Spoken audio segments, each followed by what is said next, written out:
I know. I'm very late to this issue in quotes.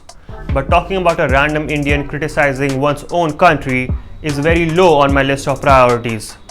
Simply because I have never come across an Indian who is satisfied with his country. No wonder we are the least happiest people in the world. The only reason I'm making this video is because I made a promise to one of you ladies and gentlemen that I will talk about Mr. Das's Two Indias. And a promise is a promise. Before I give my reply to Mr. Das, I would like to do a quick review of his controversial monologue. After that, I will talk about how India and Indians will be criticized more and more at a global level in the near future. And I will end by discussing the habit Indians have of being overly critical about their culture and country when in foreign lands. Got it? Let's begin.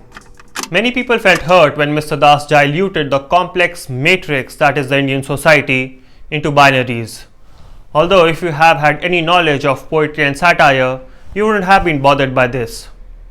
This is because Mr. Das's monologue, contrasting two very specific and arbitrary realities of our society, is the oldest and the most common form of satire. Here's a poem that I wrote in similar style, which took me just 5 minutes. I come from an India where we beat Chinese on our borders and enjoy it on our streets. I love Desi Chinese. I come from an India where YouTubers act like journalists. नमस्कार दोस्तों. And journalists act like YouTubers. Drug दो मेरे लिए गांजा लाओ, चरस लाओ, MDMA लाओ, ecstasy लाओ. I come from an India where its biggest movie stars come from a community that hates dance and music. Oh Allah the Almighty. Does my poem accurately reflect the realities of India? Obviously no. Will someone be offended by this? Definitely yes. Is this poem a literary masterpiece and deserves a Nobel Prize? Absolutely not. Just like my poem, Mr. Das's monologue at the Kennedy Center was mediocre, cliched, and a pain to watch. It also became really cringy when he started pandering to a political party that as of late was neither a good government nor is a good opposition. And a good satirist is the one who criticizes everyone that is in power. For example, take satirical cartoons in newspapers. They criticize everyone in power, regardless of whether they are in the government or in the opposition. Mr. Das's flattery to a major political party is a major sin in satire. Therefore, I give him half out of 5 stars.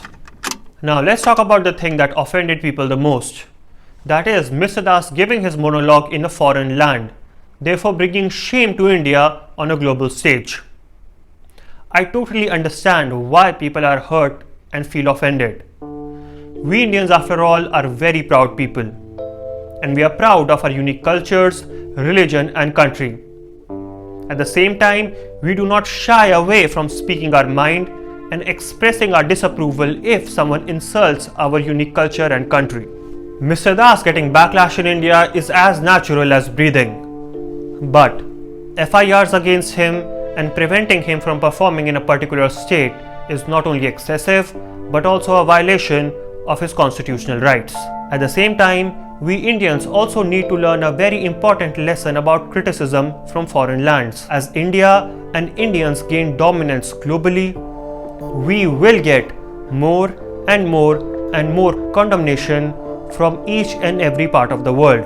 You might have noticed, when a YouTuber gains prominence and gets fame, he also gets a lot of haters. Similarly, when a country becomes powerful, it gets a lot of criticism from other countries and its people. For example, in Bangladesh, minorities have always been persecuted by its majority.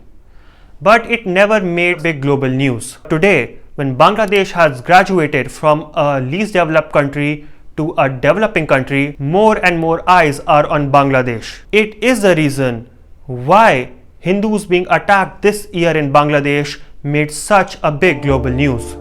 The point I'm making is that as we get developed, the world will point more and more fingers at us for the propaganda or that sweet Indian views.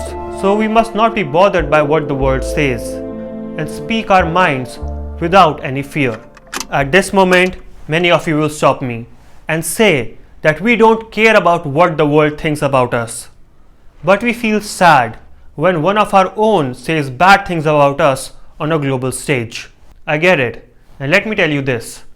Indians have this very bad habit of unnecessarily criticizing their country, religion, and culture when abroad, especially when they are in front of foreign people. By doing this, Indians try to show people abroad that they are so secure, so confident about themselves that they don't mind insulting their own culture, country, and people in front of everyone. But the truth is, when Indians do this, and I'm sorry to use this word, they reek.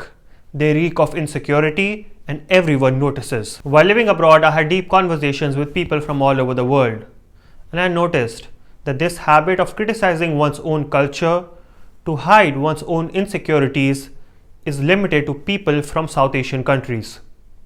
Europeans don't do it, Americans don't do it, Southeast Asian countries don't do it, even Africans don't do it as much. Indians need to stop this. A secure person does not cry about his imperfections in front of everybody. Instead, he proudly owns them as a challenge. A secure person also does not go around saying to the world why he is better than everybody. Because superiority complex is also a form of inferiority complex. Indians abroad need to be just themselves. We have got nothing to prove to anyone. Success is already in our DNA, and it shows. Now it's finally your turn, Mr. Das. I will be honest. Your videos come up on my YouTube feed time and again, but I never click on them. Not because your thumbnails are bad, but because I don't watch stand-up comedy. But for this video, I extensively went through your content. And no, you have not gained another subscriber. But I know that putting your face on this video's thumbnail might get some more views. So thank you for that. Otherwise, best wishes for your future endeavors. Thank you, ladies and gentlemen, for coming over to my vlog. I will see you soon.